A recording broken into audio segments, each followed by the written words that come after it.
ज्ञान the treasure में आपका स्वागत है।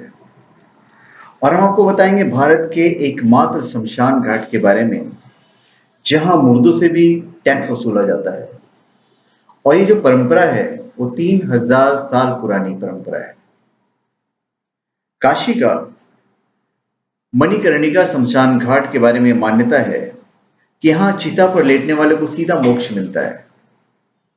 दुनिया का ये इकलौता शमशान घाट है जहां चिता की आग कभी ठंडी नहीं होती है। यहाँ लाशों का आना और चिता का जलना कभी नहीं थमता है।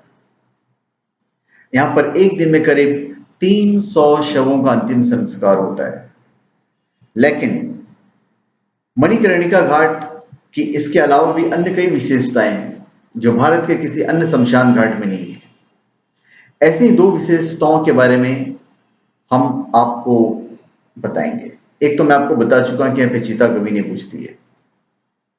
पहली ये कि मणिकर्णिका घाट पर जलती चिताओं के बीच चिता भस्म से खेली जाती है। क्या खेली जाती है? होली खेली जाती है। और दूसरी, चैत्र नवरात्रि अष्टमी को मणिकर्णिका घाट पर जलती चिताओं के बीच मोक्ष की आशा में सेक्स वर्कर पूरी रात डांस करती है। आज हम आपको इस शमशान घाट से जुड़ी एक और अन्य परंपरा के बारे में बताएंगे जो यहाँ के अलावा और कहीं नहीं पाई जाती है। आप शायद यकीन ना करें पर इस शमशान घाट पर आने वाले हर मुर्दे को चिता पर लेटाने से पहले बाकायदा टैक्स वसूला जाता है। शमशान घाट पर लाशों से पैसे वसूलने के पीछे जो कहानी है वो भी कम दिलचस्प नहीं है। मणिकर्णिका घाट पर अंतिम संस्कार की कीमत चुकाने की परंपरा तकरीबन 3000 साल पुरानी है। मान्यता है कि शमशान के रख रखाव का जिम्मा तभी से डोम जाति के हाथ में था। चूंकि डोम जाति के पास तब रोजगार का कोई और साधन नहीं था, लिहाजा दाह संस्कार के मौके पर उन्हें दान देने की परंपरा थी। मगर डोम तब दाह संस्कार की यूं मुंहमांगी कीमत नहीं मांगते थे, ना ही पैसा कमाने के गलत तरीके अपनाते थे। दरअसल टैक्स वसूलने की मौजूदा दौर की शुरुआत हुई राजा हरिश्चंद्र के जमाने से। हरिश्चंद्र ने तब एक वचन के तहत अपना राजपाट छोड़कर डोम परिवार के पूर्वज कल्लू डोम की नौकरी की थी। इसी बीच उनकी बेटी की मौत हो गई और बेटी के दाह संस्कार के लिए उन्हें मजबूरन कल्लू डोम की इजाजत मांगनी पड़ी।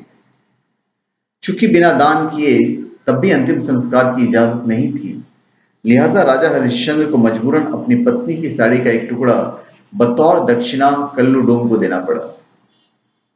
बस तभी से शव दाह के बदले टैक्स मांगने की परंपरा मजबूत हो गई। वही परंपरा जिसका बिगड़ा हुआ रूप मणिकर्णिका घाट पर आज भी जारी है। चूंकि यह पेशा पूरी तरह एक धंधे की शक्ल अख्तियार कर चुका है, लिहाजा शमशान के चप्पे चप्पे पर डोम परिवार ने बाकायदा जासूस फैला रखे हैं। उनकी नजर शमशान में आने वाली हर शव यात्रा पर रहती है ताकि किस पार्टी से कितना पैसा वसूला जा सकता है इसका ठीक ठीक अंदाजा लगाया जा सके। वैसे डोम परिवार की बात पर यकीन किया जाए तो गुजरे जमाने में उन पर धन दौलत लुटाने वाले रईसों की कमी नहीं थी। उनका दावा है कि उस दौर में अंतिम संस्कार के एवज में उन्हें राजे रजवाड़े जमीन जायदाद यहां तक कि सोने चांदी तक दिया करते थे, जबकि आज के जमाने में मिलने वाली तयशुदा रकम के लिए उन्हें शमशान आने वालों से उलझना पड़ता है। तो धन्यवाद। आप हमारे चैनल पे सब्सक्राइब करें और अपने कमेंट दीजिए। धन्यवाद।